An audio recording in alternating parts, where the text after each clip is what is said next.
तो जैसे कि हम पार्शियल डिफरेंशिएशन पे बात कर रहे थे कि पार्शियल डिफरेंशिएशन क्या चीज़ है और कब हम अप्लाई करते हैं, या कर्व सरफेसेस के ऊपर पार्शियल डिफरेंशिएशन किस तरह से अप्लाई की जाएगी। ठीक है, हमने एक एग्जांपल जो है वो रियल लाइफ से उठाई थी, जिसमें हमने देखा जी कि अगर फ़र्ज़ करें एक प्रॉफिट फंक्शन है जो कि कंपनी के रेडियोस और ऑडियो कैसेट्स के बेचने पे डिपेंड करता है, यानी X radio number of units of radios जो कि बेचे जाते हैं और Y number of audio cassette जो कि बेचे जाते हैं। अब हम बात करना चाह रहे हैं कि प्रॉफिट, अगर आप देखना चाहते हैं कि अगर एक्स में या वाई में स्मॉल चेंज लेके आई जाए तो प्रॉफिट पे क्या फर्क पड़ेगा। तो हमने देखा जी उसके लिए हमें फिर एक्स को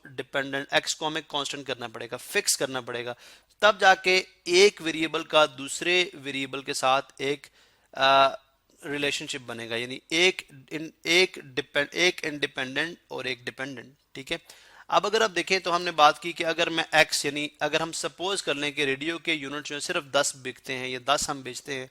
तो वाई के यूनिट्स को इंक्रीज डिक्रीज करने से प्रॉफिट पे क्या फर्क पड़ता है, उसके लिए हमने एक्स की जगह 10 रखा और फंक्शन को एवेलुएट कर लिया। अब हमारे पास बन रहा है प्रॉफिट, जो बन रहा है ये फंक्शन बन रहा है profit 10y is equal to आ रहा है 5y स्क्वेयर, उसके बाद -100y और प्लस 4000 में से 80 अगर आप सब्ट्रैक्ट कर दें तो बन जाएगा 3920। ठीक है, तो ये हमारे पास अब प्रॉफिट फंक्शन आ रहा है जब आप सिर्फ 10 यूनिट बेचते हैं रेडियो के। अब अगर मैं इसको डिफरेंशिएट करूंगा, ठीक है, इसको मैं डिफरेंशिएट करूंगा जी, डी पी 10y ओवर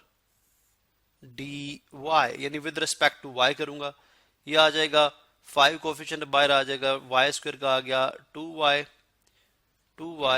और -100 कोफिशिएंट अब बाहर आ गया, और ये आ जाएगा dy/dy 1, तो ये आ जाएगा +10y -100। अब चूंकि सिंगल वेरिएबल फंक्शन है, लेकिन बात यह है कि नोटेशन, ये वाली जो नोटेशन मैंने यूज की है, ठीक है, ये वाली जो नोटेशन d/d डिफरेंशियल, ये कहलाती है ऑर्डिनरी डेरिवेटिव के लिए, ये इस्तेमाल की जाती है ऑर्डिनरी डेरिवेटिव के लिए। लेकिन हमारे पास एक्चुअल में हमने तो देखें जो एक्चुअल फंक्शन था उसमें हमने एक्स को, यानी एक्स को हमने खुद कांस्टेंट कराया, लेकिन एक्स एक्चुअल कांस्टेंट नहीं है। हमारे केस में वेरिएबल दो इस्तेमाल हो रहे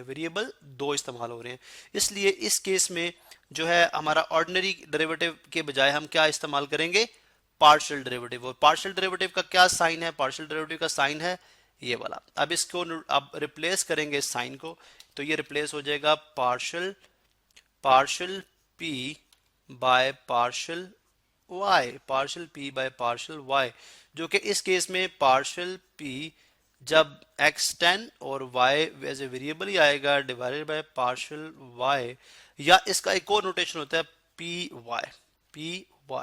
मतलब आप इस पूरी इक्वेशन के अंदर, यानी अगर आप इसको देखें, इस फंक्शन को देखें, यानी टू इंडिपेंडेंट वेरिएबल जिसके अंदर इस्तेमाल हो रहे हैं, उसमें अगर आप पी वाई लिखेंगे तो इसका मतलब आप विद रिस्पेक्ट टू वाई कर रहे हैं, एक्सिस में ऑटोमेटिकली कांस्टेंट कांस्टेंट के तौर पे ट्रीट होगा। तो पी वाई किसके इक्वल आ गया, ये इज इक्वल टू है +10y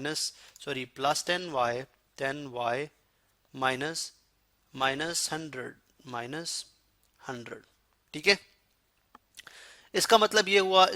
ये हुआ कि अगर मैं अब इसको डायरेक्टली करता, अगर मैं इस जो हमारे पास जो ओरिजिनल हमारे पास फंक्शन है, यानी अगर मैं इस फंक्शन को यहाँ से लूँ, ठीक है, इस फंक्शन को अगर मैं यहाँ से लूँ, यहाँ से इसको मैं कॉपी करूँ और यहाँ पे मैं इसको पेस्ट कर दूँ, ठीक है, और डायरेक्टली विदाउट पुटिंग, जब मैं ये बात अंडरस्टूड हो जाएगी, यानी अभी हम इस पे न्यूमेरिकल भी सॉल्व करेंगे एक आध, जब मैं इसको डिवाइड करूंगा कि मेरे पास पार्शियल या सिंपल चले पी वाई जो है वो किसके इक्वल आएगा। अब मुझे अंडरस्टूड है, या चलें दोनों नोटेशन यूज कर सकते हैं, partial P by partial Y is equal to partial P, ठीक है, या is equal to P Y, ये किसके इक्वल आ जाएगा। अब 40x स्क्वायर है, ये क्या है 40x स्क्वायर। अब चूंकि x तो पूरे का पूरा हमने क्या ट्रीट करना है इसको, कांस्टेंट। तो इसको जब कांस्टेंट का डेरिवेटिव लेंगे विद रिस्पेक्ट, यानी with respect to partial y, तो क्या आ जाएगा, विद रिस्पेक्ट टू y तो क्या आ जाएगा, यानी पार्शियल डेरिवेटिव क्या आ जाएगा, जीरो, बिकॉज ये तो कांस्टेंट के तौर पे ट्रीट होगा, इसमें तो y है ही नहीं, ये तो सिर्फ x है, तो ये जीरो आ गया। माइनस 10xy, अब इसमें x जो है वो कांस्टेंट के तौर पे आएगा, क्या आएगा, x जो है वो कांस्टेंट के तौर पे आएगा, ठीक है। तो इसका मतलब है हम क्या करेंगे, हम इसमें जो है सीधा सीधा हमारे पास हमने देखें हमने करना है with respect to y, with respect to y, ठीक है। तो ये आ जाएगा हमारे पास माइनस 10x, और partial y by partial y 1 होगा, और प्लस अगर आप इसको देखेंगे तो 5 2 जार 5 2 जार ये बन जाएगा 10, 5 2 जार 10, ठीक है 10, और ये मतलब कॉफिशिएंट है 5, तो 5 कॉफिशिएंट बाय वाई स्क्वायर का 2y होता है, तो 5 इंटू 2 10y, और माइनस अगेन जीरो, कांस्टेंट का डेरिवेटिव जीरो। तो ये इसका जनरल डेरिवेटिव आता है, यानी अगर आप पी वाई करेंगे 10y माइनस 10x, जो कि इसके साथ कंपेयर करें आप तो आपको समझ आ जाएगी कि जो हमारे पास यहाँ पे माइनस 100 आया था वो कब आया था, जब आपने x को 10 पुट किया था। अब x को आप 10 पुट करें, 20 पुट करें, 30 पुट करें, किसी भी वैल्यू पे कांस्टेंट कर लें, आपके पास पी वाई जो होगा यानी पार्शियल डेरिवेटिव होगा विद रिस्पेक्ट टू y, वो 10y माइनस 10x ही रहेगा। इस तरह से अगर आप पार्शियल x करते हैं इसी के अंदर पार्शियल x, यानी partial p by partial x, जो कि किसके इक्वल है, पी x के इक्वल है, वो किसके इक्वल आ जाएगा। अब देखें 40 कोफिशिएंट बाहर और x पे, अब y कांस्टेंट के तौर पे ट्रीट होगा, 40 कोफिशिएंट बाहर x स्क्वायर का 2x, तो 40 इंटू 2x कितना हो गया 80x, मैं इसकी जगह सीधा से लिख दूंगा 80x, ठीक है। उसके बाद देखें नेक्स्ट आ जाए माइनस 10x, अब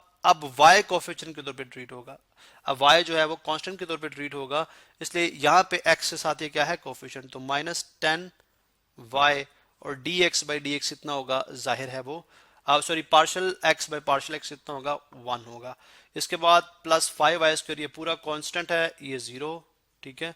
और इस तरह से ये भी पूरा कांस्टेंट है, ये भी जीरो, ठीक है। तो लिहाजा ये हमारे पास आ जाएगा 80x minus 10y, 80x minus 10y इसका डेरिवेटिव है। ये किसका डेरिवेटिव आ गया, p with respect to x का। तो ये है जी कॉन्सेप्ट पार्शियल डिफरेंशिएशन का।